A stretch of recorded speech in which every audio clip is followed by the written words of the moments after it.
بسم الله الرحمن الرحيم. بالسند المتصل منا إلى الإمام الحمام الحافظ الحجة أمير المؤمنين في الحديث محمد بن إسماعيل بن إبراهيم بن المغيرة بن البردزبة الجوفي البخاري رحمه الله تعالى ومتعنا بعلومه وبركاته آمين.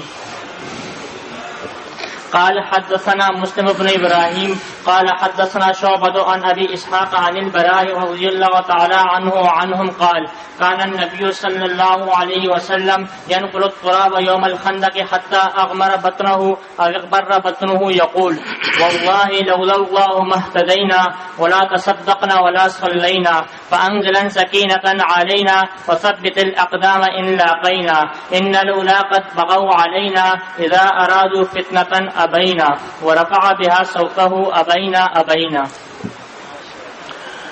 بسم الله الرحمن الرحيم والصلاة والسلام على سيدنا وشفيعنا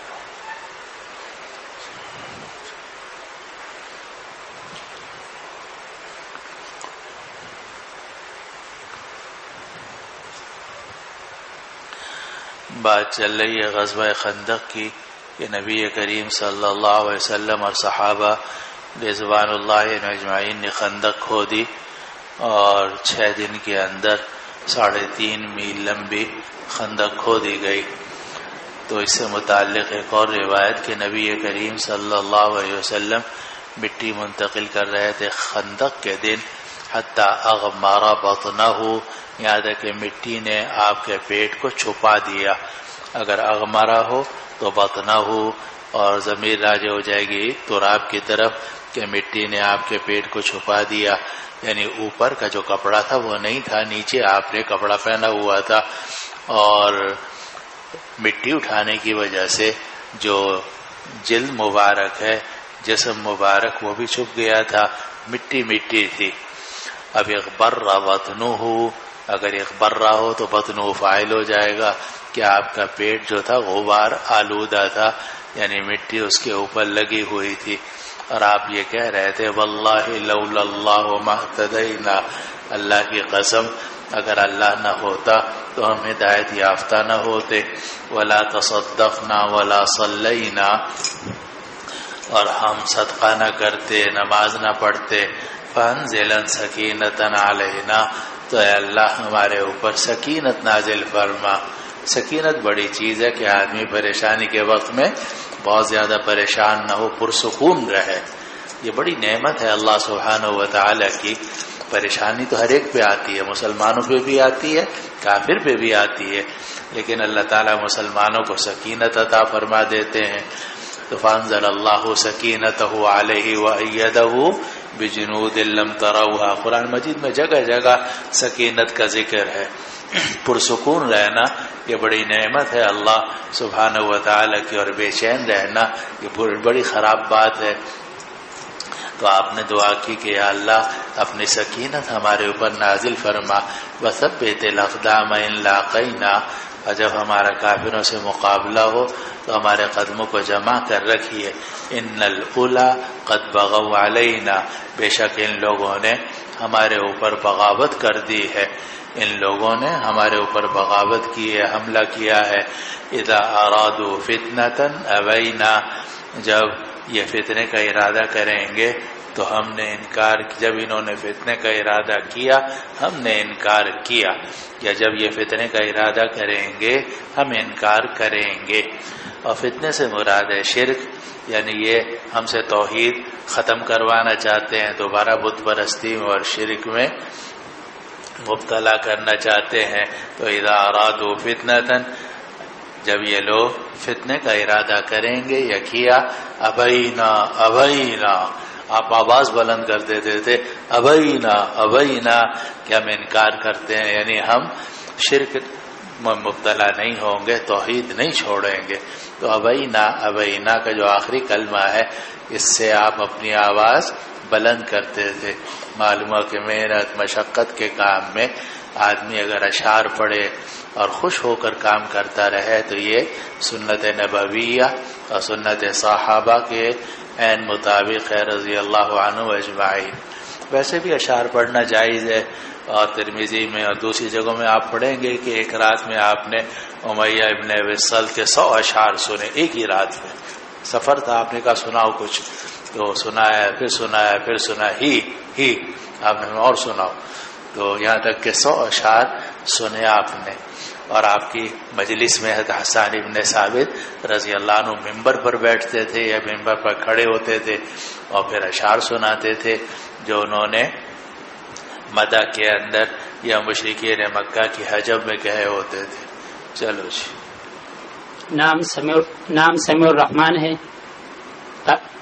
والد صاحب کا نام محمد شفیع, تعلق بڑگرام سے ہیں اور ابتدائی درجات جامعہ زیتون ابٹباد میں پڑھے ہیں اور درجہ سابعہ سے جامعہ ہزا میں زیر تعلیم ہوں. چلو بھائی دروازے بند کر دو جی.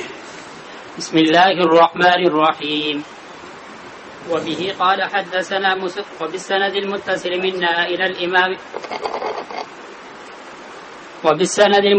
منا إلى الإمام البخاري رحمه الله قال حدثنا مسدد قال حدثنا يحيى بن سعيد عن شعبة قال حدثني الحكم عن مجاهد عن ابن عباس رضي الله عنهما وعنهم عن النبي صلى الله عليه وسلم قال نصرت بالسباء وأهلكت عاد بالدبور. روایت نقل کی حضرت عبداللہ ابن عباس رضی اللہ عنہ کی, اور انہوں نے نبی کریم صلی اللہ علیہ وسلم سے روایت کیا کہ میری مدد کی گئی ہے صبا کے ساتھ. صبا کہتے ہیں وہ ہوا جو مشرق کی طرف سے آئے, اور قوم عاد کو ہلاک کیا گیا تھا دبور کے ساتھ. دبور کہتے ہیں وہ ہوا جو مغرب کی طرف سے آئے. کراچی میں بھی مغرب کی طرف سے, سمندر کی طرف سے جو ہوا چلتی ہے بہت تیز ہوتی ہے اور چیزیں اڑتی ہیں, اور مشرق کی طرف سے یعنی کوئٹہ وغیرہ کی طرف سے جب ہوا آتی ہے تو وہ ہوا ہلکی ہوتی ہے, ٹھنڈی ہوتی ہے. تو نبی کریم صلی اللہ علیہ وسلم نے فرمایا کہ قوم عاد کو جو ہلاک کیا گیا تھا وہ دبور سے ہلاک کیا گیا تھا. زبردست آندھی تھی جس سے چھتیں اڑ گئیں, مکانات اڑ گئے, آدمی اڑ گئے. تو یہ تو دبور تھا, اور میری مدد کی گئی ہے صبا کے ساتھ, یعنی اس ہوا کے ساتھ جو مشرق سے آئی بہت ٹھنڈی تھی. چنانچہ اسی ٹھنڈی ہوا کی وجہ سے مشرکین مکہ کے لیے وہاں رہنا, محاصرہ باقی رکھنا مشکل ہو گیا تھا. اب یہاں ساری تفصیل ایک مرتبہ بتا دیتا ہوں, اس کی بھی اور آگے قریظہ کی بھی, تاکہ بات صاف ہو جائے. اب یہ 10,000 کا لشکر لے تو آئے اور آ کر انہوں نے محاصرہ بھی کر لیا, اور یہ شوال کے پہلے ہفتے میں یا پہلے عشرے میں وہاں پہنچ گئے تھے. اب محاصرہ جاری رہا تو 5 دن 7 دن 8 دن 10 دن 12 دن 13 دن 14 دن 15 دن اب محاصرہ جاری ہے. اب آ تو گئے لیکن کئی مسائل ان کے لیے کھڑے ہو گئے کہ 10,000 افراد کو صبح کا ناشتہ بھی چاہیے, دوپہر کا کھانا بھی چاہیے, رات کا کھانا بھی چاہیے. اور انہوں نے لے تو آئی ہے لوگوں کو, لیکن ظاہر ہے کہ 10,000 افراد کے لیے, اب دیکھو 400 افراد ہیں, ان کے لیے ناشتہ کھانے کا انتظام کرنا مشکل ہوتا ہے, اور 10,000 افراد کے ناشتہ, دوپہر کا کھانا, رات کا کھانا, یا چلو دن میں 2 ہی کھانے ہو زمانے کے اعتبار سے, تو بھی 2 کھانے تیار کرنا آسان نہیں ہے. جانور, اور پھر چاہیے گوشت چاہیے لڑنے والے لوگوں کو, خالی دال سبزی بھی تو کہاں گزارا ہوتا ہے, اور ویسے بھی عرب گوشت کے شوقین تھے. اب کتنے اونٹ ذبح کریں, کتنے گائے ساتھ لائیں, پائپ لائن انہوں نے کوئی بنائی نہیں. ایسا نہیں تھا کہ مکہ مکرمہ سے ان کی پائپ لائن بنی ہوئی ہو اور وہاں سے مسلسل چیزیں آ رہی ہوں. محاصرہ تو کر لیا مگر پیچھے جو ہے وہ پائپ لائن بنائی نہیں. اور آپ جانتے ہیں کہ محاصرہ اگر کر لیا جائے مگر پیچھے سے پائپ لائن نہ ہو آج کل کے اصطلاح میں, تو آدمی زیادہ دن نہیں ٹھہر سکتا. یہ امریکہ دیکھو عراق سے چلا گیا اور جناب افغانستان سے چلا گیا, کچھ تھوڑے سے افراد چھوڑے ہوئے ہیں, باقی وجہ اس کی یہ ہے کہ ان تمام فوجیوں کے لیے صبح کا ناشتہ, دوپہر کا کھانا, رات کا کھانا, ان کا تولیہ, ان کی جناب بیماری, ان کا صحت, اور ان کی, میں ایک مرتبہ گیا تھا پشاور تو مجھے باڑے میں لے گئے, پشاور کے باڑے میں, تو ایک پورا علاقہ تھا, تو وہاں طرح طرح کی چیزیں تھی امریکہ کی, جوتے اور ٹوتھ پیسٹ اور بسکٹ اور پتہ نہیں کیا کچھ. کہنے لگے یہ ساری کی ساری جو ہے یہ مجاہدین نے امریکہ کے فوجیوں سے لی ہیں، لوٹی ہیں. تو وہ اب امریکہ کو فوجیں تو اس نے اتار دیں، لیکن خالی فوجیں کہاں، انہوں نے رہنا بھی تو ہے، ان کے جگہ چاہیے، سردی گرمی کا انتظام چاہیے، لباس چاہیے ان کا سردی کے اعتبار سے، گرمی کا اعتبار سے. تو محاصرہ کرنا آسان نہیں ہوتا، اور بلکہ جنگ پہ اتنا خرچ نہیں ہوتا جتنا کہ محاصرے میں خرچ ہوتا ہے. تو ان لوگوں نے محاصرہ تو کر لیا مدینہ منورہ کا، اور 10,000 افراد تھے، مگر 10,000 افراد کے لیے رہائش کوئی نہیں تھی، کھلے آسمان کے نیچے پڑے ہوئے تھے، اور جناب کھانے پینے کا انتظام مسلسل دوپہر کو بھی رات کو بھی یہ مشکل ہو رہا تھا. کہاں تک لے کر آئے تھے چیزیں، لیکن بہرحال وہ بھی ایک حد تک ہی کام کرتی ہیں، آگے ختم ہونی شروع ہو جاتی ہیں. ادھر یہ ہوا کہ یہ سب لوگ مکہ مکرمہ کے رہنے والے تھے، اور آپ میں سے اکثر حضرات جانتے ہوں گے کہ مکہ مکرمہ میں گرمی ہوتی ہے، سردی بہت کم پڑتی ہے. سردی اگر پڑتی بھی ہے تو اتنا کہ آدمی صبح کو ایک سویٹر پہن لے، ورنہ اگر سخت سردی کے زمانے میں بھی وہاں اے سی چلتے رہتے ہیں، آج کل کے زمانے میں بھی. اب یہ لوگ مکہ مکرمہ کے رہنے والے تھے، اب یہ آ گئے مدینہ منورہ، اور مدینہ منورہ یہ شام کی طرف ہے، شام کے قریب ہے. تو شام کی جو ٹھنڈی ہوا ہے جب وہ آتی ہے تو مدینہ بہت ٹھنڈا ہو جاتا ہے، اور مدینے میں ویسی ٹھنڈ ہوتی ہے جیسا کہ لاہور میں یا پشاور وغیرہ میں اچھی خاصی ٹھنڈ ہوتی ہے، اور باقاعدہ سردی کا موسم کھل کر آتا ہے. اب جوں وقت گزر رہا تھا سردی بڑھتی چلی جا رہی تھی. اب یہ لوگ جو تھے کھلے میدان میں پڑے ہوئے تھے 10,000. اب ان کے لیے اس سردی کا مقابلہ کرنا آہستہ آہستہ مشکل ہو رہا تھا. اب انہوں نے سوچا کہ کچھ کام کرنا چاہیے، کہاں تک یہ محاصرہ جاری رکھے، ہمیں واپس بھی جانا ہے ختم کر کے. تو انہوں نے قریظہ کے لوگوں سے بات کی، بنو قریظہ سے. اور ایک یہودی تھا جس کا مرکزی کردار بھی تھا، اس کا نام تھا حیی ابن اخطب. حیی ابن اخطب تو وہ بنو نذیر سے تعلق رکھتا تھا اور مدینہ منورہ سے چلا گیا تھا. خیبر جب نکالا گیا بنو نذیر کو، اور وہاں رہتا تھا، اور وہ مشرکین مکہ کے ساتھ آیا تھا، اور مشرکین مکہ کو لانے میں اس کا بڑا کردار تھا. تو انہوں نے حیی ابن اخطب سے کہا کہ تم یہودی ہو اور بنو قریظہ کے لوگ بھی یہودی ہیں، تم جا کر ان سے بات کرو، اور یہ موقع ایسا ہے کہ ہم ادھر سے حملہ کرتے ہیں 10,000 افراد، ادھر سے وہ جناب 500,000 جتنے ہیں وہ حملہ کریں گے، تو ہمارے لیے معاملہ آسان ہو جائے گا، خندق پار کرنا بھی ہمارے لیے آسان ہوگا. کیونکہ جب پیچھے سے حملہ ہوگا تو یقیناً کچھ نہ کچھ مسلمانوں کو ادھر جانا پڑے گا مقابلہ کرنے کے لیے. چنانچہ مشرکین مکہ نے حیی ابن اخطب کو بھیجا کہ تم جاؤ اور جا کر بنو قریظہ کے سردار کعب ابن اسد القرظی سے بات کرو. چنانچہ حیی ابن اخطب کیا بنو قریظہ، اور وہاں جا کر اس نے قلعے کا دروازہ کھلوانے کی کوشش کی. تو اوپر سے کعب ابن اسد القرظی نے جھانکا اور کہا کہ تم کون ہو؟ انک رجل مشؤوم، تم منحوس آدمی ہو، اور تمہاری وجہ سے بنو نذیر نکالے گئے. اور مولانا کہاں سے آ رہے ہو؟ کیوں دیر سے آتے ہو تم؟ ہمارے ہاں کوئی رعایت نہیں ہوتی کسی استاد کے بیٹے سے اور جناب کسی عام مسلمان سے، ہمارے لیے سب برابر ہیں. اچھی طرح سمجھ لو، دروازہ بند کر دوں گا، نکال دوں گا تمہیں. ہاں سمجھتے کیا ہو تم؟ میں ہمارے ہاں انصاف ہے، اللہ تعالیٰ نے انصاف کا حکم دیا. غریب طالب علم ہو، امیر طالب علم ہو، ہمارے لیے سب برابر ہیں. آئندہ اگر آئے نا تو اندر آنے کی اجازت نہیں ہوگی، پھر باہر ہی کھڑے رہنا. اچھا جی، تو یہ حیی ابن اخطب گیا اور کعب ابن اسد القرظی سے اس نے بات چیت شروع کی. کعب ابن اسد القرظی نے دروازہ کھولنے سے انکار کر دیا. کافی دیر ان کا مکالمہ جاری رہا، اور کعب ابن اسد القرظی نے کہا کہ دیکھو، آج تک ہم نے نبی کریم محمد سے، محمد صلی اللہ علیہ وسلم تو وہ نہیں کہتے تھے، ہم نے آج تک محمد سے کبھی بھی معاہدے کی کوئی خلاف ورزی نہیں دیکھی، کبھی انہوں نے ہمارے ساتھ دھوکے بازی نہیں کی. تو ہم ان کے ساتھ دھوکے بازی کریں، معاہدے کو ختم کر دیں، یہ ہم مناسب نہیں سمجھتے۔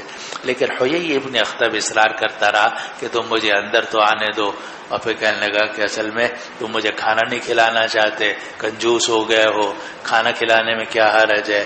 بہرحال کسی نہ کسی طریقے سے اس نے دروازہ کھلوا کے اندر چلا گیا، اور اندر جا کر اس نے اپنے یہودی ہونے کا، اور وہ بھی یہودی تھے، یہ بھی یہودی تھا، تو یہودیت کا واسطہ اور یہ سب چیزیں کر کے اس نے کعب ابن اسد القرظی کو آمادہ کر لیا کہ معاہدہ توڑ دیتے ہیں۔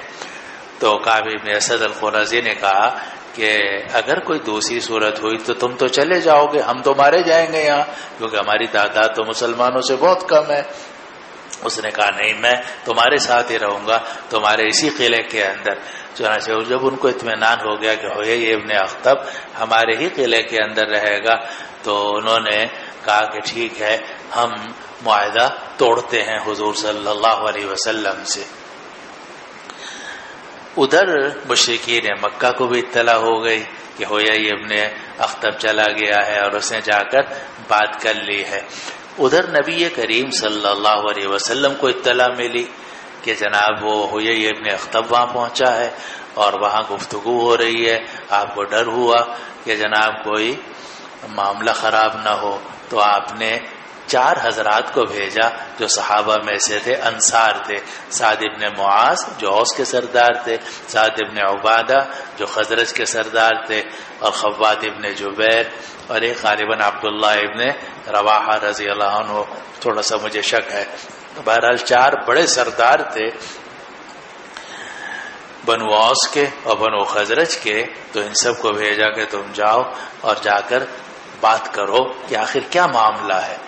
اب جب یہ 4 حضرات پہنچے، ہاں یہ بھی نبی کریم صلی اللہ علیہ وسلم نے فرمایا کہ تم 4 جاؤ اور جا کر دیکھو حالات کیا ہیں، اور اگر معاہدہ توڑ چکے ہیں وہ لوگ اور ہمارے خلاف ہو گئے ہوں، بغاوت انہوں نے کا تہیہ کر لیا ہے، تو تم آ کر سب کے سامنے یہ بات مت کہنا، بلکہ میرے کان میں صرف اتنا کہہ دینا کہ یا رسول اللہ یہ تو بیر معونہ والا قصہ ہے، عزل اور قارہ والا قصہ ہے، تو یہ کہہ دینا تم۔ یہ 4 حضرات وہاں پہنچے، کعب ابن اسد القرظی سے ان کے ملاقات ہوئی۔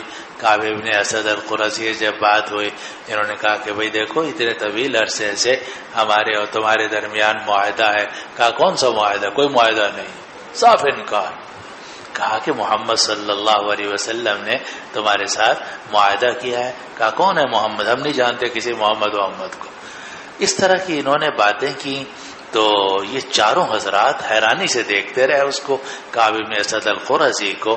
چنانچہ یہ حضرات نا امید ہو کے پھر واپس پہنچے، اور واپس پہنچ کر انہوں نے نبی کریم صلی اللہ علیہ وسلم سے عرض کیا کہ یا رسول اللہ، عزل القارہ کا معاملہ ہو گیا ہے، یعنی دھوکہ ہے بہت زبردست قسم کا، انہوں نے ہمارے خلاف بغاوت کر دی۔ آپ نے فرمایا حسبنا اللہ ونعم الوکیل، اور ہمارے لیے اللہ کافی ہے، وہی بہترین کارساز ہے۔ اسی کو قرآن نے کہا اذ جاؤکم من فوقکم، مشرکین اوپر سے آ رہے تھے، ومن اسفل منکم، اور نیچے سے بھی یہودیوں نے بغاوت کر دی تھی، وَإِذْ زَاغَتِ الْأَبْصَارُ، نگاہیں ٹیڑھی ہونے لگیں، وَبَلَغَتِ الْقُلُوبُ الْحَنَاجِرَ، اور دل جو تھے گلے میں آنے لگے خوف اور دہشت کی وجہ سے، وَتَظُنُّونَ بِاللَّهِ الظُّنُونَ، اور اس وقت میں تم اللہ کے بارے میں طرح طرح کے گمان کر رہے تھے۔ هُنَالِكَ ابْتُلِيَ الْمُؤْمِنُونَ، اس وقت میں مومنین کو آزمایا گیا، وَزُلْزِلُوا زِلْزَالًا شَدِيدًا، اور ان کو ہلا کے رکھ دیا گیا۔ مسلمان ایسے ہل گئے تھے کہ ان کو سمجھ میں نہیں آ رہا تھا ہم کریں تو کیا کریں۔ ادھر سے 10,000، پیچھے سے 1,000 کے قریب یہ لوگ باغی، اب مسلمان بیچ میں 3,000 کل مسلمان، سخت پریشانی تھی۔ اسی میں اللہ تعالیٰ نے مدد فرمائی، اور مدد یہ ہوئی کہ نعیم ابن مسعود المجاشعی وہ آئے اور آ کر کہا کہ یا رسول اللہ میں مسلمان ہو گیا ہوں، مگر ابھی تک میں نے اسلام کا اعلان نہیں کیا، اور میں دیکھ رہا ہوں کہ آپ اس وقت سخت پریشانی میں ہیں۔ کہا کہ ہاں ہم پریشانی میں ہیں، اگر تم ہماری کوئی مدد کر سکتے ہو تو کرو۔ تو انہوں نے کہا یا رسول اللہ مجھے کچھ بات کرنے کی اجازت ہے، یعنی کوئی ایسی بات جو اونچی نیچی ہو. کہا ٹھیک ہے. فإن الحرب خدعۃ خدعۃ خدعۃ، مختلف طریقے سے پڑھ، جنگ تو دھوکے کا نام ہے. چنانچہ نعیم ابن مسعود مجاشعی جو تھے وہ گئے بنو قریظہ کے پاس، اور بنو قریظہ سے ان کے پرانی دوستی تھی، پینے پلانے کا ساتھ ان کا معمول تھا. تو کعب ابن اسد ان کا دوست تھا، اور نعیم ابن مسعود اپنے قبیلے کے سردار تھے. تو نعیم ابن مسعود کعب ابن اسد کے پاس پہنچے اور کہا کہ بھئی کیا حال چال ہے وغیرہ، باتیں کی. پھر وہ کہا کہ میں نے سنا ہے کہ تم نے جناب معاہدہ توڑ دیا ہے اور ادھر سے وہ حملہ کریں گے، ادھر سے کہا کہ ہاں یہ بات تو ٹھیک ہے تمہاری، لیکن ایک کام تم کر لو، وہ یہ ہے کہ جو قریش کے کچھ لوگ ہیں ان کو اپنے ہاں تم قلعے کے اندر بلا لو، جس طرح تم نے حیی ابن اخطب کو اپنے پاس رکھا ہوا ہے تاکہ یہ دھوکہ دے کر کہیں بھاگ نہ جائے. اسی طرح میرا مشورہ یہ ہے کہ قریش کے جو کچھ سردار ہیں ان کو بھی تم اپنے ہاں بلا لو کہ ہمارے قلعے میں آ جائیں، ہمارے پاس رہیں، تاکہ ایسا نہ ہو کہ اگر یہ 10 سردار واپس چلے گئے تو مسلمان تو تمہیں نہیں چھوڑیں گے بغاوت کے بعد. باغی کی سزا تو قتل ہے. فَإِن بَغَتْ إِحْدَاهُمَا عَلَى الْأُخْرَى فَقَاتِلُوا الَّتِي تَبْغِي حَتَّى تَفِيَ إِلَىٰ أَمْرِ اللَّهِ. تو نعیم ابن مسعود نے کہا کہ مسلمان تمہیں نہیں چھوڑیں گے، اس لیے میرا مشورہ یہ ہے کہ تم قریش کے کچھ لوگوں کو اپنے پاس اپنے قلعے میں بلا لو تاکہ قریش جا نہ سکے، اور ان سرداروں کی وجہ سے جس طرح حیی ابن اخطب کو تم نے اپنے ہاں رکھ لیا ہے اس کو تم جانے نہیں دے رہے جب تک کہ فیصلہ نہ ہو جائے، اس طرح مشرکین مکہ کے سرداروں کو بھی تم بلا لو. کہا بات تو تم ٹھیک کہہ رہے ہو. تو یہ بات ان کی سمجھ میں آ گئی اور نعیم بن مسعود نے ان کے یہ اتار دی. وہاں سے وہ اٹھے، اپنا گھومتے گھومتے یہ پہنچے ابو سفیان ابن حرب ابن امیہ کے پاس، اور وہ تو سردار تھا مشرکین مکہ کا، اور مسلمانوں کے مقابلے میں لشکر کی قیادت ہی وہی کر رہا تھا اس زمانے میں. تو یہ اس کے بھی دوست تھے، سب سردار دوست ہوتا ہے نا، تو قبیلہ شرافیہ. تو یہ وہاں پہنچے اور وہاں اس سے ابو سفیان سے کہا کہ بھئی مجھے خفیہ اطلاع ملی ہے تو میں نے سوچا کہ تم تک پہنچا دوں. کہا کیا اطلاع ملی ہے؟ کہا کہ مجھے یہ اطلاع ملی ہے کہ بنو قریظہ کے لوگوں کو شرمندگی ہو رہی ہے کہ ہم نے محمد سے اپنا معاہدہ کیوں توڑا.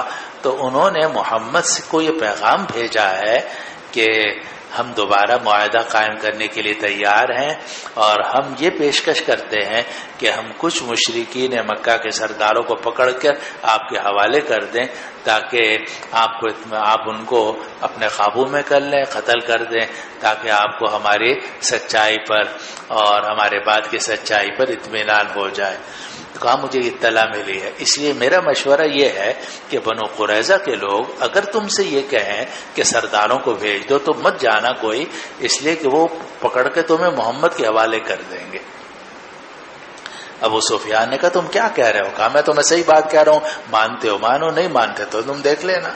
ادھر یہ ہوا کہ بنو قریظہ کا پیغام پہنچ گیا کہ بھئی کچھ لوگ آپ لوگ بڑے بڑے سردار جو ہیں وہ ہمارے قبیلے میں آ جائیں، ہمارے پاس ہی رہیں، ہمارے قلعے کے اندر رہیں. ابو سفیان اوہو یہ تو وہی بات ہے جو نعیم ابن مسعود المجاشعی نے کہی.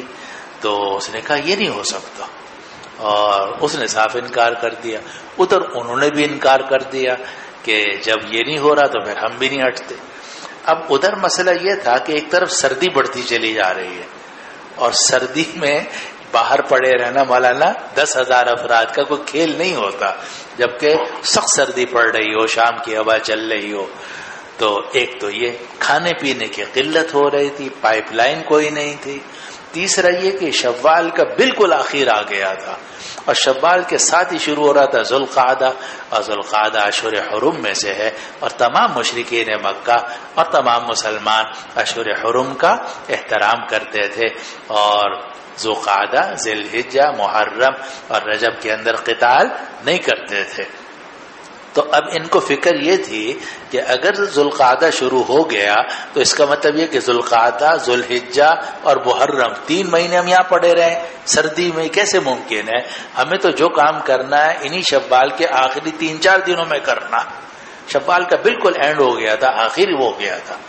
تو انہوں نے بنو قریظہ کو پیغام بھیجا کہ تم حملہ کرو، اور ادھر سے ہم حملہ کرتے ہیں.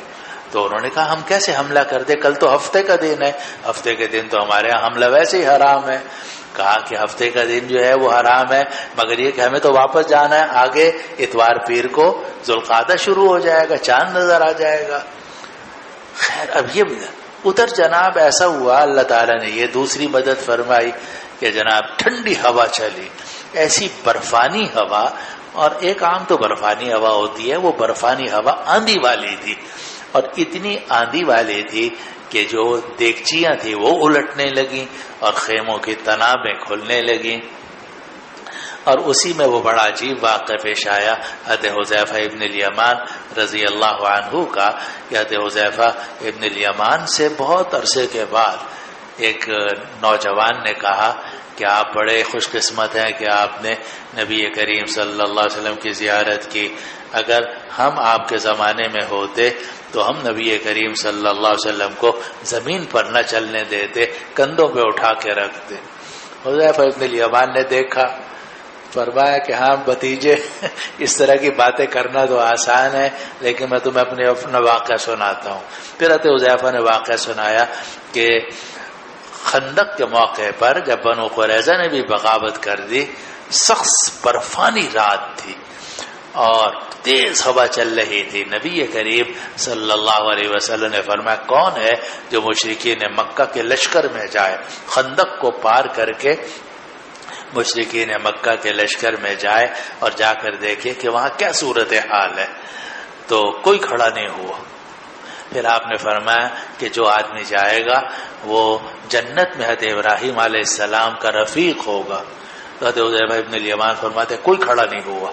پھر آپ نے فرمایا کہ جو جائے گا میں اس کو یقین دلاتا ہوں کہ وہ واپس آئے گا زندہ، اور وہ میرے ساتھ جنت میں میرا ساتھی ہوگا. تو حذیفہ ابن الیمان فرماتے پھر بھی کوئی کھڑا نہیں ہوا. پھر آپ نے مجھ سے فرمایا قم یا حذیفہ، اے حذیفہ تم کھڑے ہو جاؤ. تو حضرت حذیفہ فرماتے ہیں میں کھڑا ہوا اور میری حالت یہ تھی کہ کپڑے میرے پاس پورے نہیں تھے، تو میرے دانت بج رہے تھے سردی کی وجہ سے. کپڑے پورے نہیں تھے اور سردی کی وجہ سے میرے دانت بج رہے تھے. تو نبی کریم صلی اللہ علیہ وسلم نے مجھے گلے لگایا تو مجھے گرماہٹ سی محسوس ہوئی. آپ نے فرمایا اللہ کا نام لے کے تم جاؤ. حذیفہ کہتے ہیں کہ میں خندق، لوگوں نے مجھے پار کروا دی کوئی چیز رکھ وقت کے، خندق کے پار گئے یہ، اور جا کر اندھیری رات تھی اور کہیں کہیں کچھ چراغ بھی سب گل ہو چکے تھے اس برفانی ہوا سے. تو کہ میں اندر گھس گیا. تو اندر میں پہنچا تو ایک بڑا سا خیمہ تھا کہ جہاں ابو سفیان موجود تھا، تو ان کا سردار. تو یہ کہتے ہیں میں وہاں جا کے بیٹھ گیا. تو ابو سفیان نے کہا کہ بھئی ہر آدمی اپنے برابر کے آدمی کو چیک کر لے کہ وہ ہمارا ہی تو ہے، کوئی دشمن کے کوئی جاسوس نہ اندر آ گیا ہو. تو حضرت حذیفہ فرماتے فوراً میں نے برابر کے آدمی کے اس پہ ہاتھ رکھے گا، تو کون ہے؟ تو اس نے کہا میں فلاں. میں نے کہا بس ٹھیک ہے.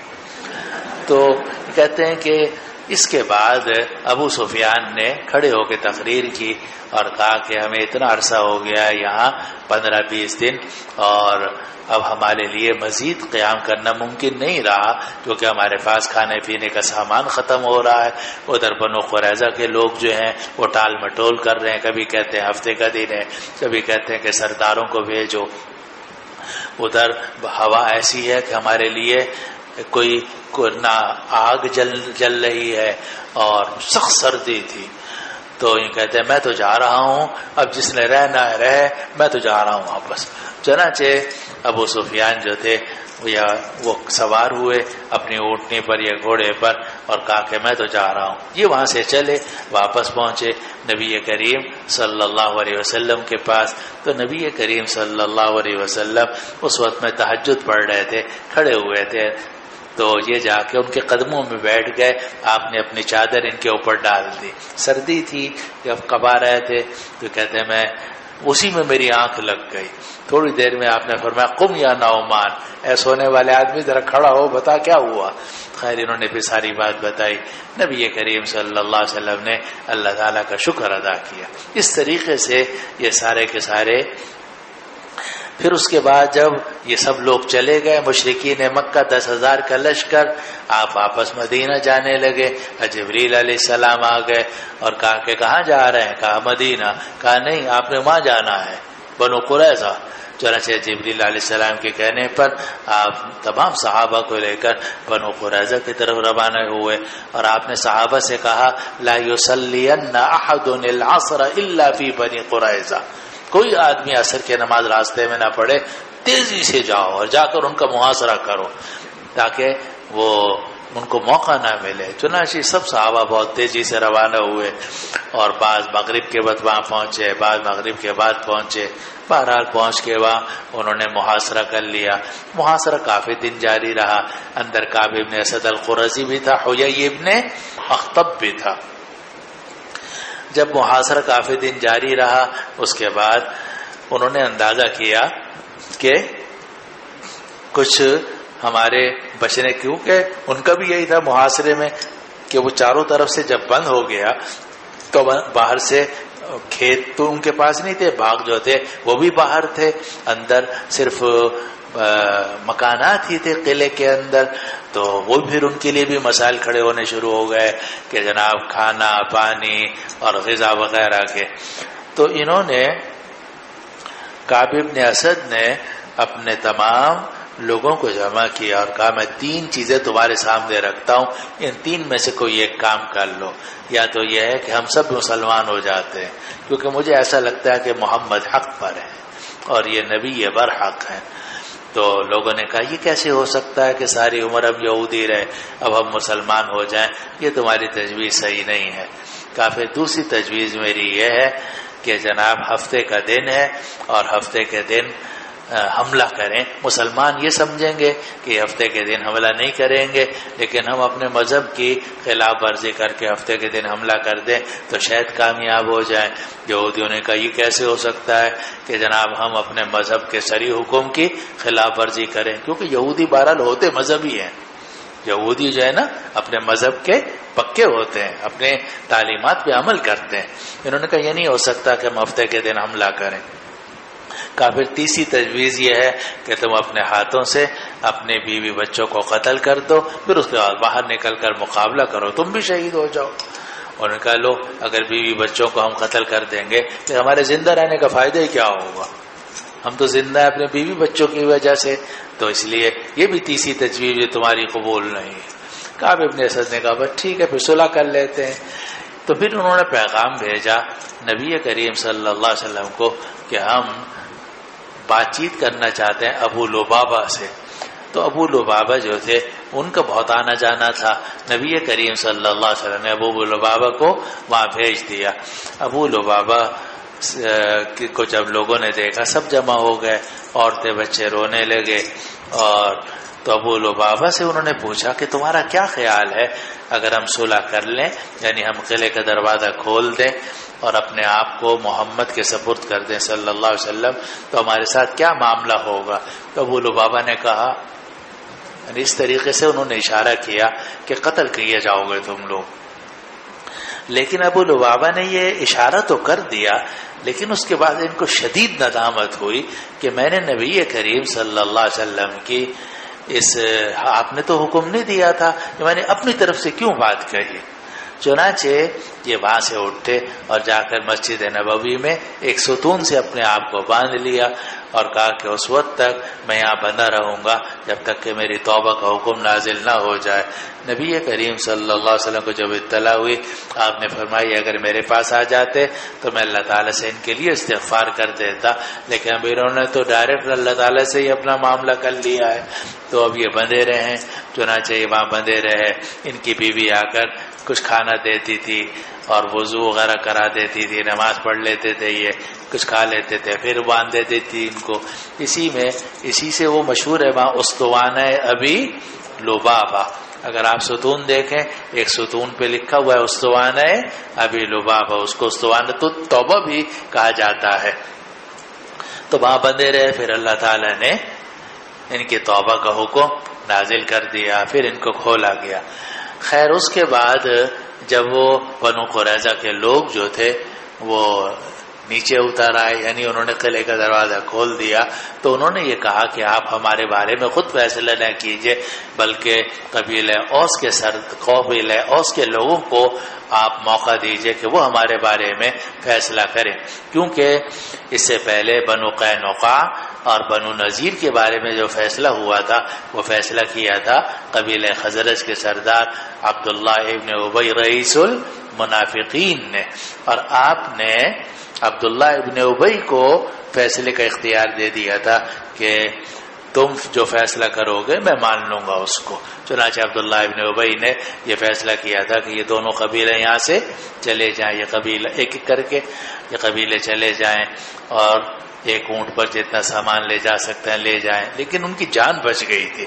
تو بنو قریظہ کے لوگوں نے سوچا کہ جس طرح خزرج کے لوگوں نے بنو قینقاع اور بنو نذیر کی جان بچائی تھی پرانے تعلقات کی وجہ سے، تو ہمارا قبیلہ اوس سے پرانا تعلق ہے، اس لیے ہماری جان کون بچا سکتے ہیں؟ قبیلہ اوس کے لوگ. چنانچہ انہوں نے کہا کہ ہم اس شرط پر دروازہ کھولتے ہیں کہ ہمارے بارے میں فیصلہ قبیلہ اوس کے لوگوں سے کروائے. آپ نے فرمایا ٹھیک. آپ بڑی حکمت سے کام کرتے تھے مولانا. پتہ نہیں آواز آ رہی نہیں آ رہی. ہمارے شیخ تھے حضرت مولانا مسیح اللہ صاحب قدس اللہ سرہ، جملہ معترضہ. وہ کہتے تھے لوگوں کو حکومت کرنے کا تو شوق ہے، حکمت آتی نہیں. حالانکہ حکومت کے ساتھ حکمت لازم ہے. من یؤت الحکمت فقد اوتی خیرا کثیرا. جس کو حکمت دی گئی اس کو خیر کثیر دی گئی. تو یہ کام کو طریقے سے کرنا کہ جس سے سانپ بھی مر جائے اور لاٹھی بھی نہ. آپ کی تو کوشش ہے لاٹھی توڑ دو، سانپ مرتا ہے مرے نہ مرے نہ مرے، لیکن صحیح بات یہ ہے کہ آپ سانپ کو مارے لاٹھی نہ توڑیں. تو یہ حکمت ہوتی ہے کہ کس طریقے سے کام کرنا ہے. تو آپ نے بنو قینقاع بنو نذیر کے معاملے میں اختیار دیا تھا خزرج کے لوگوں کو، تو آپ نے بنو قریظہ میں اختیار دیا قبیلہ اوس کے سردار سعد ابن معاذ کو. اور سعد ابن معاذ رضی اللہ عنہ کو زخم تھے، جیسے پیچھے گزر چکا، زخمی تھے. ان کو ایک گدھے پر سوار کرا کے لایا گیا اور خود آ نہیں سکتے تھے، خون نکلا ہوا تھا اور یہ ساری جگہ ان کی ورم تھی، ورم ہو گیا تھا اس پوری جگہ پر اور بار بار خون یہاں سے رستا تھا. تو بیمار تھے بہت زیادہ. تو ان کو گدھے پر سوار کر کے لایا گیا. آپ نے فرمایا قوموا الی سیدکم، سردار آئے ہیں کھڑے ہو جاؤ، ان کو سہارا دے کر لے کر آؤ. ان کو لایا گیا. پھر اس کے بعد آپ نے فرمایا کہ یہ سب لوگ بنو قریظہ کے لوگ تمہارے فیصلے کے اوپر راضی ہیں، تم اس میں جو فیصلہ مناسب سمجھو کر دو. چنانچہ حضرت سعد ابن معاذ رضی اللہ عنہ نے فیصلہ کیا کہ ان تقتل المقاتلہ وتسبى الذریہ، کہ ان کے جتنے مقاتلین ہیں یعنی جو لڑنے والے لوگ ہیں ان سب کو تو قتل کر دیا جائے، اور جو لڑنے والے لوگ نہیں ہیں، عورتیں ہیں، بچے ہیں، بوڑھے ہیں، ان کو قیدی بنا دیا جائے. نبی کریم صلی اللہ علیہ وسلم نے ان کے فیصلے کو قبول فرمایا اور آپ نے فرمایا لقد حکمت بحکم الملک، تم نے وہی فیصلہ کیا ہے جو اللہ تعالیٰ کا فیصلہ تھا، یعنی تمہارا فیصلہ درست ہے. چنانچہ آپ نے تمام ان لوگوں کو جو لڑنے والے تھے یعنی صحت مند جوان تھے ان کو تو قتل کر دیا. ان میں کعب ابن اسد القرظی بھی تھا جو سردار تھا، اور حیی ابن اخطب بھی تھا. اور حیی ابن اخطب نے اس وقت میں کہا کہ جو اللہ چاہتا ہے وہی ہوتا ہے، جی کہا اس نے آخر میں. بہرحال اور باقی جو عورتیں بچے تھے ان کو گرفتار کر لیا گیا. تو یہ سارا قصہ ہوا. اور لیکن سخت پریشانی رہی غزوہ خندق میں، جیسے قرآن مجید نے اس کو ذکر کیا ہنالک ابتلی المؤمنون وزلزلوا زلزالا شدیدا. لیکن مسلمان صبر کرتے رہے، سکینت سے رہے. نتیجہ یہ ہوا کہ اللہ تعالیٰ نے مختلف اسباب پیدا فرما دے. نعیم ابن مسعود مجاشی بھی آ گیا، سردی بھی شروع ہو گئی، ان کے کھانے پینے کا سامان جو ہے وہ بھی ختم ہونے لگا. ادھر آگے شوال کا مہینہ ختم ہونے لگا اور آگے ذوالقعدہ آنے والا تھا جس میں وہ جہاد لڑائی کر نہیں سکتے تھے. سارے اسباب اللہ تعالیٰ نے ایسے جمع کر دیے کہ جس کی وجہ سے وہ سب واپس چلے گئے. اسی کو قرآن نے کہا وَرَدَّ اللَّهُ الَّذِينَ كَفَرُوا بِغَيْظِهِمْ لَمْ يَنَالُوا خَيْرًا. اللہ نے کافروں کو واپس کر دیا حالانکہ بڑے غصے میں تھے. لم ينالوا خیرا، اور وہ کوئی خیر حاصل نہیں کر سکے. وَكَفَى اللَّهُ الْمُؤْمِنِينَ الْقِتَالَ، اور اللہ مومنین کے لیے قتال سے کافی ہو گیا. مومنین کو لڑنا ہی نہیں پڑا، اللہ اکیلا کافی ہو گیا. اس نے ایسے اسباب پیدا کر دیے کہ وہ سب نا امید ناکام ہو کے واپس چلے گئے. وَكَانَ اللَّهُ قَوِيًّا عَزِيزًا، اور اللہ تعالیٰ طاقتور ہے، غالب ہے. تو اگر آدمی پرسکون رہے اور مسلمان پرسکون رہے اور صبر سے کام لیں، آہستہ آہستہ پھر اللہ تعالیٰ کی مدد آتی ہی آتی ہے. اللہ تعالیٰ خیر کے اسباب پیدا فرما دیتے. چلو جی، یہ ساری تفصیل الحمدللہ ہو گئی. آگے جی اس کو فرمایا نبی کریم صلی اللہ علیہ وسلم نے کہ نصرت بالصبا، میری مدد کی گئی تھی صبا کے ساتھ جو ہوا مشرق شمال مشرق کی طرف سے آئی تھی. وَأُهْلِكَتْ عَادٌ بِالدَّبُورِ، اور قوم عاد کو ہلاک کیا گیا تھا دبور کے ساتھ، یعنی وہ اس آندھی کے ساتھ جو مغرب کی طرف سے آئی تھی. چلو وبه قال حدثني أحمد بن عثمان قال حدثنا شريح بن مسلمة قال حدثني إبراهيم بن يوسف قال حدثني أبي عن أبي إسحاق قال سمعت براء رضي الله عنه وعنهم يحدث قال لما كان يوم الأحزاب وخندق رسول الله صلى الله عليه وسلم رأيته ينقله من تراب الخندق حتى وار عني الغبار جلدة بطنه وكان كثير الشعر فسمعته يرتجد بكلمات ابن رواحة وينقل من تراب ويقول اللهم لولا أنت ما اهتدينا ولا تصدقنا ولا صلينا فأنزلا سكينة علينا وثبت الأقدام إن لاقينا إن الأولى رغبوا علينا وإن أرادوا فتنة أبينا. قال ثم يمد صوته بآخره. جب احزاب والا دن ہوا تو رسول اللہ صلی اللہ علیہ وسلم نے خندق کھودی. خندق یہ تو اسم ہے لیکن اسی سے پھر فعل بنا لیا گیا. خندق یخندق، تو خندق یخندق کا مطلب خندق کھودنا. تو آپ نے خندق کھودی احزاب والے دن، اور میں نے آپ کو دیکھا کہ آپ خندق کی مٹی منتقل کر رہے تھے یہاں تک کہ غبار نے آپ کے پیٹ کی جلد کو چھپا دیا تھا اور آپ کے بال بہت تھے. اب اس میں ہے کہ آپ کے بال بہت تھے لیکن دوسری روایات سے معلوم ہوتا ہے کہ آپ کے بال نہیں تھے. تو اس کی دو توجیحات کی گئیں کہ آپ کی ایک لکیر تھی بالوں کی جو یہاں سے شروع ہو کے اور ناف تک جاتی تھی، وہ اس میں بال بہت تھے لیکن باقی جو تھے بال نہیں تھے. اور دوسری توجہ یہ بھی ہو سکتی ہے جو اقرب ہے کہ آپ کے سینے پر بال تھے لیکن سینے کے علاوہ پورا جو جسم اطہر تھا وہ بالکل صاف ستھرا بالوں سے خالی تھا. تو یہ جو آ رہا ہے بکان کثیر اشعار کہ آپ بہت بالوں والے تھے، مراد کیا ہے؟ سینے پر جیسے مردوں کے سینے پر بال ہوتے ہیں اس طرح آپ کے بال تھے. اور میں نے سنا آپ رج پڑھ رہے تھے. رج کہتے ہیں وہ اشعار جو جنگ کے موقع پر پڑھے جائیں. آپ رج پڑھ رہے تھے عبداللہ ابن رواحہ کے اشعار کے ساتھ، اور حال یہ تھا کہ آپ خود بھی مٹی منتقل کر رہے تھے اور آپ یہ پڑھ رہے تھے اے اللہ اگر آپ نہ ہوتے تو ہم ہدایت یافتہ نہ ہوتے اور ہم صدقہ نہ کرتے، نماز نہ پڑھتے. اے اللہ ہمارے اوپر سکینت نازل فرما، اور اگر ہمارا کافروں سے مقابلہ ہو ہمیں ثابت قدم رکھ.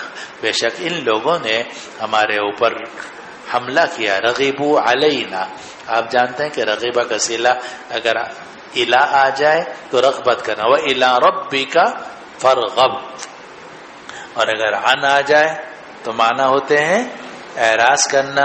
وَمَنْ يَرْغَبُ عَنْ مِلَّةِ إِبْرَاهِيمَ إِلَّا مَنْ سَفِيَ نَفْسَهُ، اور رغبہ علی آ جائے تو معنی ہوتا ہے حملہ کرنا. آواز آ رہی نہیں آ رہی والے صاحب؟ یہ سب عربی کی باتیں ہیں مقامات کی. جب میں نے پڑھانا شروع کیا سب سے پہلے مجھے مقامات دی. سب سے پہلے حضرت مولانا عبید اللہ صاحب رحمۃ اللہ علیہ نے جامع شریفہ کے محتمم تھے، تو میں نے 10 دن وہ مقامات پڑھائی. پھر مجھے بلایا، فرمایا مجھے تم سے یہی امید تھی کہ تم بہت اچھی پڑھاؤ گے. تو یہ تو اپنی جگہ ہے مقامات، لیکن اصل تمہاری کتاب یہ نہیں ہے. پھر اس کے ساتھ مجھے حضرت نے تیسیر المبتدی، میزان الصرف اور نامیر بھی دی کہ اصل تمہاری کتابیں یہ ہیں. تو پہلے سال میں میزان الصرف، تیسیر المبتدی اور ہاں تیسیر المنطق اور مقامات، یہ پہلی پڑھائی. اچھا جی، تو رغیبہ اعلیٰ کا مطلب کیا ہو گیا؟ حملہ کرنا. وَإِنْ أَرَادُوا فِتْنَةً أَبَيْنَا. راوی کہتے ہیں پھر آپ اپنی آواز لمبی کر رہے تھے آخری جملے کے ساتھ، ابینا، آواز لمبی کر رہے تھے. تو لمبی کرنا بھی مراد ہو سکتا ہے اور آواز کو بلند کرنا بھی مراد ہو سکتا ہے، جیسے پچھلی روایت میں گزرا ہے. اقرا.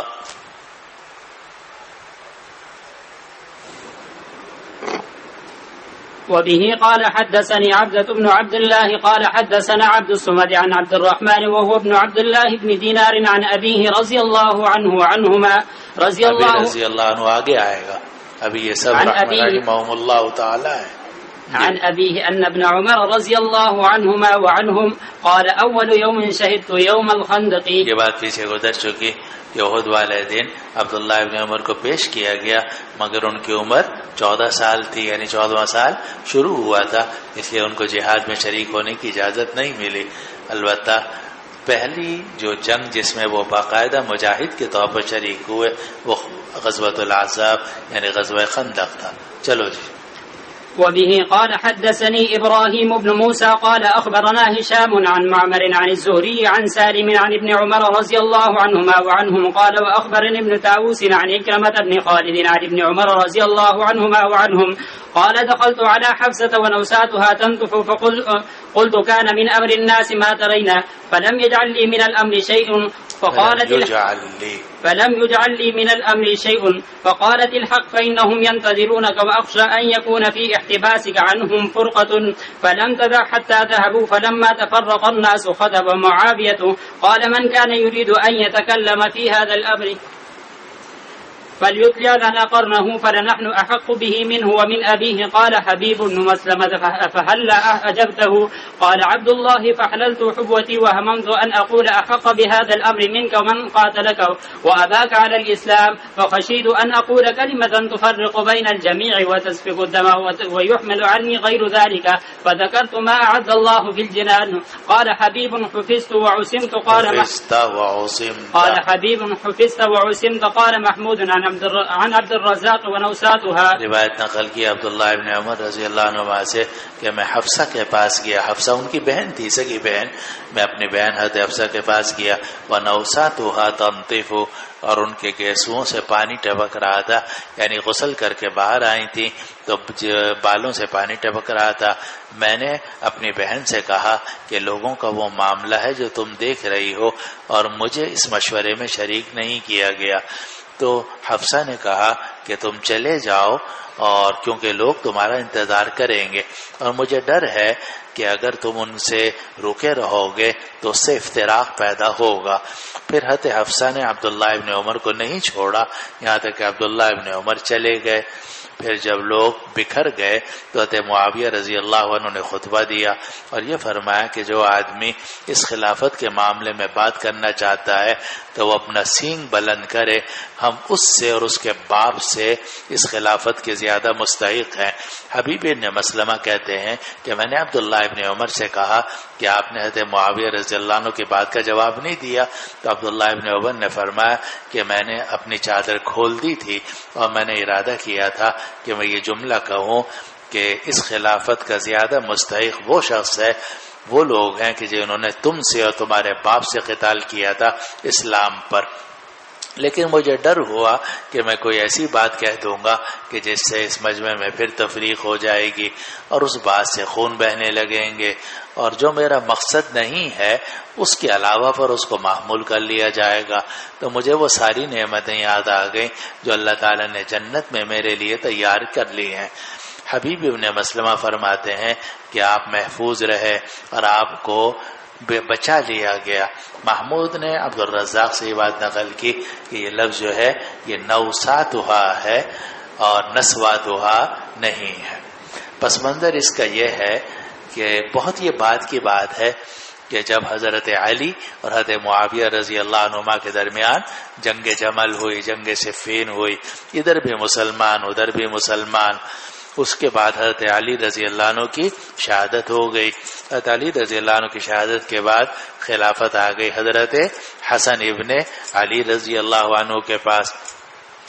حسن ابن علی رضی اللہ عنہ کے ساتھ بھی ایک بہت بڑا مجمع تھا مسلمانوں کا، جن میں صحابہ تابعین سبھی شامل تھے، لیکن حضرت حسن ابن علی نے محسوس کیا کہ بہت خون بہہ چکا ہے، ادھر بھی مسلمان ادھر بھی مسلمان، مسلمانوں میں لڑائی ہو رہی ہے، جہاد رک گیا ہے، کافروں کے خلاف جہاد رک گیا تھا، آپس کی لڑائیوں میں مبتلا ہو گئے تھے۔ تو حضرت حسن ابن علی رضی اللہ عنہ نے سوچا کہ صلح کر لینی چاہیے، اور اگر حضرت معاویہ رضی اللہ عنہ خلیفہ بننا چاہتے ہیں تو چلو خلافت ان کے سپرد کر دیتے ہیں، تاکہ کم از کم حکومت اسلامیہ اپنی جگہ میں قائم ہو جائے، مستحکم ہو جائے، اور کافروں سے جہاد کرنا آسان ہو جائے۔ چنانچہ حضرت حسن ابن علی رضی اللہ عنہ نے صلح کر لی، کس سے؟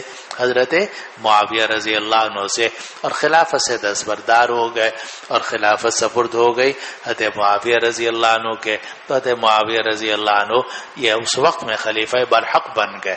جب تک حضرت علی حیات تھے تو وہ خلیفہ نہیں تھے، بلکہ خلیفہ کے خلاف باغی کی ان کی حیثیت تھی، اگرچہ خطا اجتہادی تھی۔ اور اذا كان المجتہد اصاب فله اجران وان اخطا فله اجر واحد، لیکن جب حضرت حسن ابن علی رضی اللہ عنہ خلافت چھوڑ دی اور حضرت معاویہ رضی اللہ عنہ کے ثبوت کر دی، تو حضرت معاویہ رضی اللہ عنہ تمام مسلمانوں کے خلیفہ برحق بن گئے۔ اب حضرت معاویہ رضی اللہ عنہ جب خلیفہ برحق بن گئے تو انہوں نے پہلی تقریر کی، اور تقریر میں اتفاق سے سامنے بیٹھے ہوئے تھے عبداللہ ابن عمر۔ تو حضرت معاویہ رضی اللہ عنہ کی زبان سے ایک سخت جملہ نکل گیا، تو انہوں نے اس تقریر میں یہ بات کہہ دی کہ یہ جو خلافت ہے اس کے ہم ہی مستحق ہیں، اور جو آدمی یہ سمجھتا ہے کہ وہ خلافت کا مستحق ہے تو اپنا سر اٹھائے۔ وہ مراد یہ کہ سر اٹھا کے دیکھے، جو ہمارے خلاف بغاوت کرے گا ہم اس کو قتل کر دیں گے، یہ مراد تھی۔ فَلْيُطْلِعْ لَنَا قَرْنَا، اپنا سینگ بلند کرے، سینگ اٹھائے، پھر میں دیکھتا ہوں۔ عبداللہ ابن عمر نے سوچا کہ، اور جملہ جو کہا نا، اگر وہ صرف اتنا کہتے کہ جو شخص ہمارے خلاف کھڑا ہونا چاہتا ہے تو وہ سے تو بات تو ٹھیک تھی، اس حد تک کوئی غلط بات نہیں تھی، لیکن آگے انہوں نے ایک جملہ کہہ دیا، فَلَنَحْنُ أَحَقُّ بِهِ مِنْهُ وَمِنْ أَبِيهِ، ہم اس خلافت کے زیادہ مستحق ہیں، اس سے بھی، اس کے باپ سے بھی۔ اب باپ سے تو مراد کون ہے؟ عمر فاروق۔ حالانکہ عمر فاروق کے مقابلے میں حضرت معاویہ رضی اللہ عنہ خلافت کے مستحق تو نہیں تھے، تو یہ جملہ ان کی زبان سے سخت نکل گیا، غیر اختیاری طور پر نکل گیا ہوگا۔ حبیب بن مسلمہ رضی اللہ عنہ یہ بھی صحابی ہیں، چھوٹے صحابہ میں ہیں، انہوں نے عبداللہ ابن عمر سے کہا کہ جب آپ کو دیکھ کر حضرت معاویہ رضی اللہ عنہ نے یہ جملہ کہا کہ ہم اس سے اور اس کے باپ سے بڑھ کر خلافت کے زیادہ مستحق ہیں، تو آپ نے کوئی جواب نہیں دیا۔ تو عبداللہ ابن عمر نے فرمایا کہ میں نے چادر باندھی ہوئی تھی اور اس طرح بیٹھا ہوا تھا، اور چادر جو ہے اس طرح جب باندھی جاتی ہے اسے کہا جاتا ہے احتبا، کبھی ہاتھ سے احتبا کیا جاتا ہے اور کبھی چادر سے احتبا کیا، جیسے دیہاتی لوگ بیٹھ جاتے ہیں چادر باندھ کے۔ تو کہا کہ میرا حبوا تھا، یعنی وہ چادر جس سے میں نے باندھی ہوئی تھی، تو میں نے وہ کھول دی اپنی چادر اور سوچا کھڑے ہو کر کہوں میں، اور میں کھڑے ہو کر یہ کہوں کہ خلافت کے مستحق وہ لوگ ہیں کہ جنہوں نے تجھ سے اور تیرے باپ سے قتال کیا تھا اسلام کی حمایت میں۔ تو مراد یہ تھی کہ تم تو وہ لوگ ہو کہ جو فتح مکہ تک کافروں کی قیادت کرتے رہے، اور جبکہ ہم وہ لوگ ہیں کہ جو شروع سے اسلام کی خدمت کرتے رہے، میں اور میرے والد۔ فرمایا میں نے چادر کھول دی تھی، میں یہ کہنا چاہتا تھا، لیکن پھر میں نے سوچا کہ اگر میں نے یہ جملہ کہا تو خدا خدا کر کے اب تو اختلافات ختم ہوئے ہیں، اور جناب مسلمانوں کے درمیان جنگ ختم ہوئی ہے. اگر میں جملہ کہہ دوں گا کچھ میرا ساتھ دیں گے, کچھ حضرت معاویہ رضی اللہ عنہ کا ساتھ دیں گے, پھر ایک نئی مصیبت کھڑی ہو جائے گی. تو میں نے سوچا چلو جنت جا کے پھر فیصلہ کریں گے. چنانچہ میں نے جنت کی نعمتیں یاد کر لی اور میں نے حضرت معاویہ رضی اللہ عنہ کے اس سخت جملے کے بارے جواب نہیں دیا. اس سے متعلق روایت ہے کہ عبداللہ ابن عمر فرماتے ہیں کہ میں حفصہ کے پاس گیا وَنَوْسَاتُهَا تَنْطِفُ, اور ان کے جو گیسو تھے وہ ٹپک رہے تھے.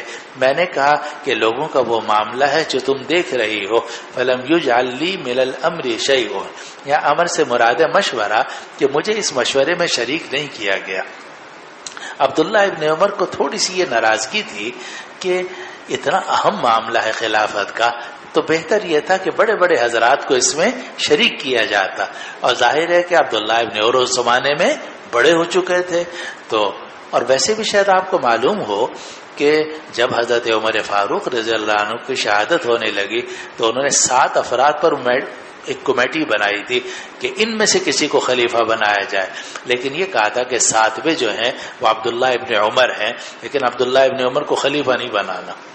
البتہ اگر 3 ایک طرف ہوں 3 دوسری طرف ہوں تو جدھر عبداللہ ابن عمر مشورہ دیں اس کو خلیفہ بنا دینا. گویا ان کو فائنل ووٹ کے لیے یا آخری ترجیح کے لیے حضرت عمر فاروق رضی اللہ عنہ نے متعین کیا تھا, کیونکہ وہ جانتے تھے کہ عبداللہ ابن عمر کی رائے بہت صحیح ہے اور مخلص آدمی ہے, اپنے بیٹے کو خوب جانتے تھے.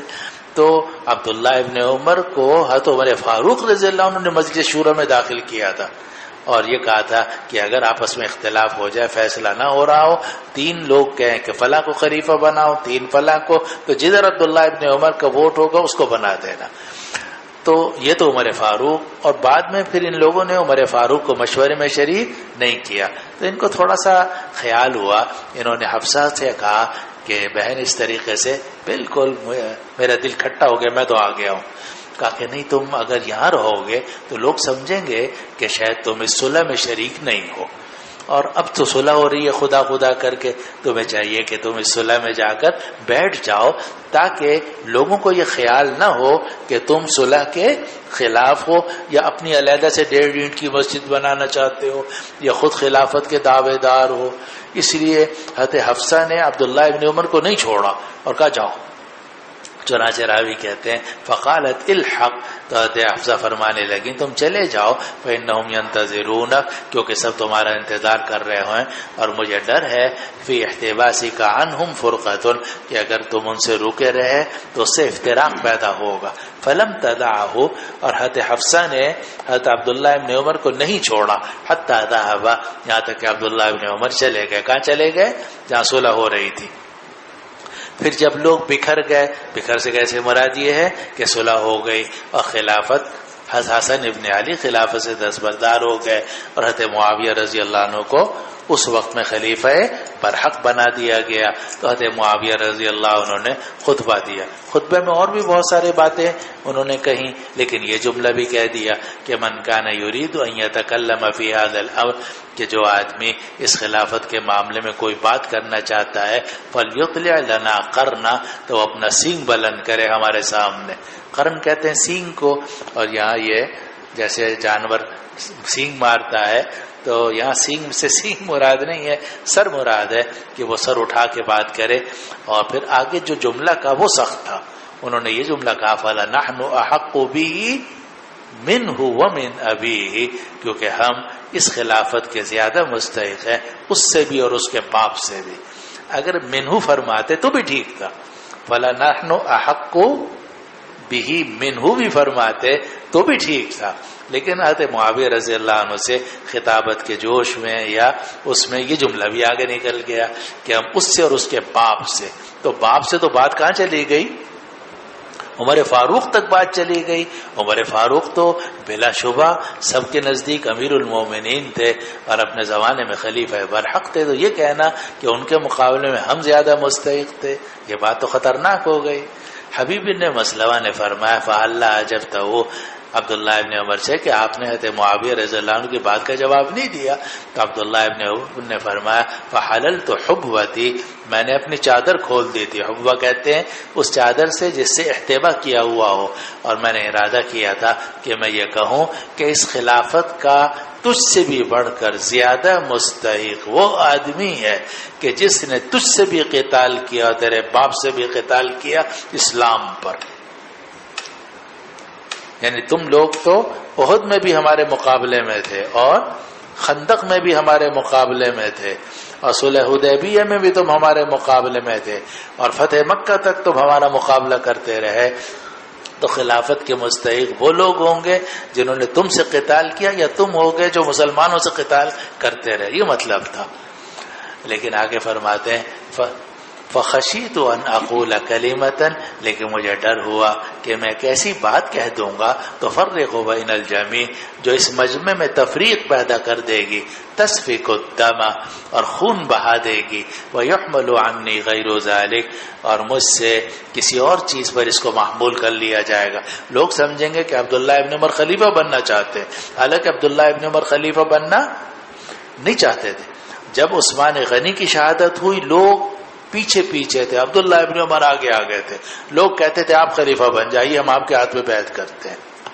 جب حضرت علی رضی اللہ عنہ کی خلافت ہوئی لوگ پیچھے پیچھے تھے عبداللہ ابن عمر کے کہ ہم آپ کے ہاتھ میں بیعت کرتے ہیں، آپ خلیفہ بن جائیے. اور وہ لوگ جانتے تھے سب کہ یہ عبداللہ ابن عمر ہیں، عمر کے بیٹے ہیں، اور عمر کی جو خلافت تھی وہ پوری دنیا میں ایک مثالی حکومت تھی 10 سال کی. تو سمجھتے تھے کہ ان کا بیٹا جو ہے وہ بھی صحیح خلافت قائم کرے گا، اس لیے لوگ پیچھے پیچھے پھرتے تھے عبداللہ ابن عمر. عبداللہ ابن عمر ایک بات کہتے تھے، صرف ایک بات، کہ اگر میں خلیفہ بن جاؤں، خلافہ تم میرے ہاتھ میں بیعت کرو تو کیا کچھ مسلمانوں کو قتل کرنا پڑے گا؟ وہ کہتے تھے ہم کچھ کو تو قتل کرنا پڑے گا، پر میں ایسے خلافت کے لیے تیار نہیں. ایک ہی بات کہتے تھے، میں مسلمانوں کو قتل کرنے کے لیے، قتل کروانے کے لیے تیار نہیں ہو. چنانچہ جب عثمان غنی کی شہادت ہوئی تو بھی ان کو بہت پیشکش ہوئی کہ آپ خلیفہ بن جائیے.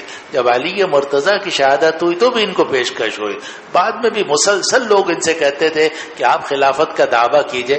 عبداللہ ابن زبیر نے بھی خلافت کا دعویٰ کیا تھا، اپنی خلافت بھی کچھ حصے پر قائم کر لی تھی. عبداللہ ابن عمر اگر خلافت کا دعویٰ کرتے ان کی بھی خلافت میں بہت سارے لوگ جمع ہو جاتے، بلکہ شاید عبداللہ ابن زبیر سے کہیں زیادہ جمع ہو جاتے، کیونکہ عبداللہ ابن عمر کی شان بہت اونچی تھی، عمر فاروق کے بیٹے تھے وہ. لیکن انہوں نے کبھی خلافت کا دلچسپی نہیں لی. وہی کہتے تھے کہ مجھے مسلمانوں کا خون بہتا ہوا برا لگتا ہے، میں نہیں چاہتا کہ میری وجہ سے مسلمانوں کا خون بہے. تو اس لیے راوی کہتے ہیں فخشیت ان اقول کلمۃ تفرق بین الجمیع، مجھے ڈر ہوا کہ میں ایک ایسی بات کہہ دوں گا جو اس مجمع میں تفریق پیدا کر دے گی، وتسفک الدم اور میری بات خون بہا دے گی. یعنی اس بات سے دو پارٹیاں ہو جائیں گی، پھر لڑنا شروع کر دیں گے، پھر خون بہے گا.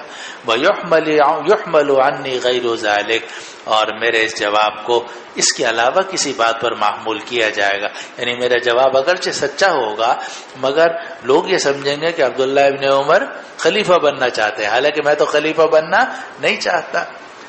اس لیے میں نے جواب نہیں دیا. فذکرت ما اعد اللہ فی الجنان، تو میں نے یاد کر لی وہ نعمتیں جو اللہ تعالیٰ نے جنت میں ہمارے لیے تیار کی ہیں، کہ ہم نے جو کام کیا، جہاد کیا یا اللہ کی رضا کے لیے کیا، جنت میں ہمیں نعمتیں مل جائیں گی. حبیب بن مسلمہ نے فرمایا حفظت وعصمت، اے عبداللہ ابن عمر آپ محفوظ رہے اور آپ کو بچا لیا گیا کہ آپ نے افتراقی بات نہیں کہی، جمع کرنے والی بات کی، جوڑ والی بات کی، توڑ والی بات نہیں کی. محمود نے عبد الرزاق سے نقل کیا کہ بعض روایتوں میں آ رہا ہے نسوات ہوا، وہ غلط ہے، جو اصل ہے نوسات ہوا، اور نوسات کہتے ہیں ان بالوں کو جو لٹکے ہوئے ہوں. واللہ سبحانہ